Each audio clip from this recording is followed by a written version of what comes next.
All right, welcome back to Living 808. There comes a time in everyone's life when you hit a rough patch, but being told you have late-stage cancer may seem to be the end-all. Krista Whitmire, however, decided she's going to stand up and face it head-on. As a blogger and DJ, she's known as Super CW. And using her blogging platform, she's sharing her journey and the steps she's taking to fight it with others, hoping they can fight it too. To us, that makes her a local hero. Let's get this thing started now. Don't stop now. I want to see you work. Growing up, I was always a musician, and people that I grew up with would probably be surprised to find out that I joined the Navy. I was just antsy, and I wanted to travel, and the military was just such an easy way to do that. And through that, I kind of lost touch with my music side, and it never came back until a friend suggested that I DJ. I was like, why not, you know? And learning how to DJ and play, there's just this whole other element to that where you are the one at the event or the party in the club that is setting the vibe for all those people. And it's a lot of power, it's a lot of control, and it can get intimidating, but when it's flowing, it's so amazing.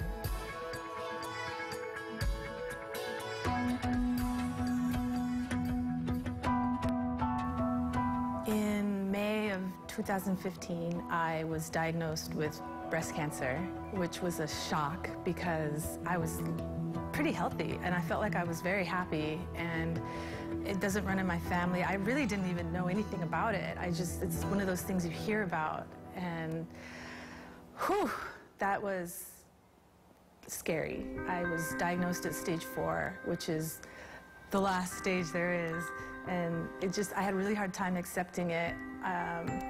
They were telling me I had a couple years. My options for treatment were very small because it was stage 4 diagnosis. That means there's no surgery because it's already spread to other organs.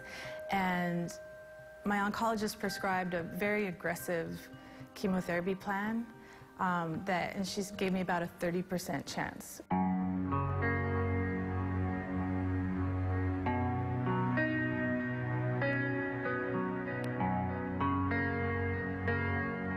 I feel really lucky that I was able to take a step back from everything and really quiet my mind and just go with my gut. I was able to find a lot of integrative treatment options that worked very well for me. I took a blood test that specifically told me what treatment options, both natural and Western, specific chemo drugs, work.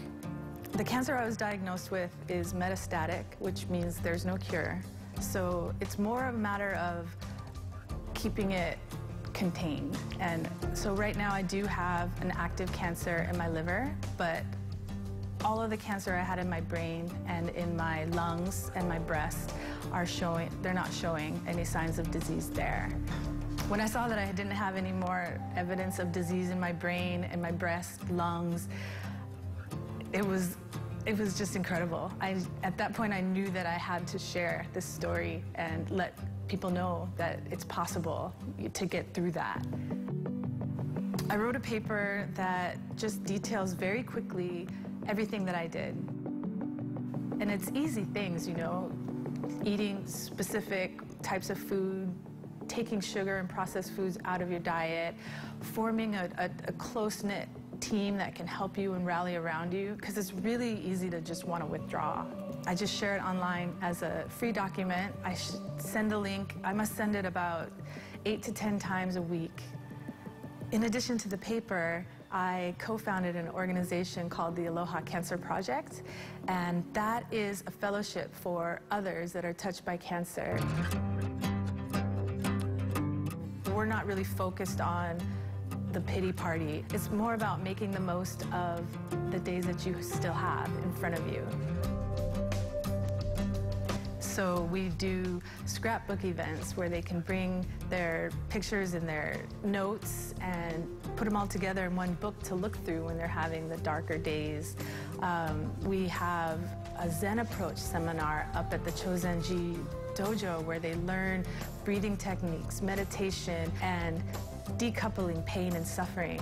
These events are keeping people from being so attached to their illness and using that as their identifier. It's more about what's happening right now, and in this moment, there's joy.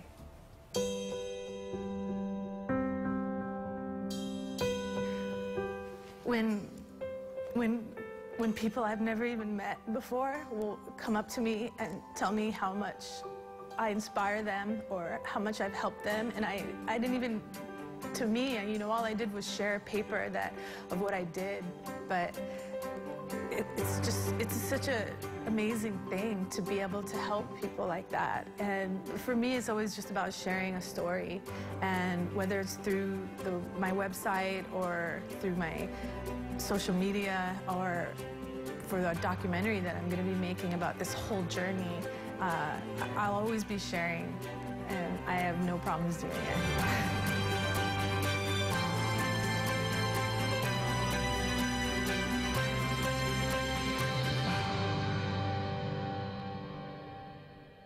Whew. Oh, man. What a great story. She And, is you know, incredible. She's got some great friends around her. She said that she loves the people around her because they've really formed that group that has pushed her through.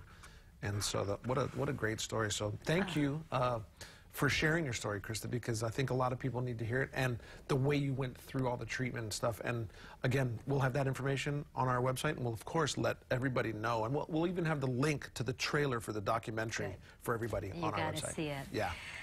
Oh, coming up,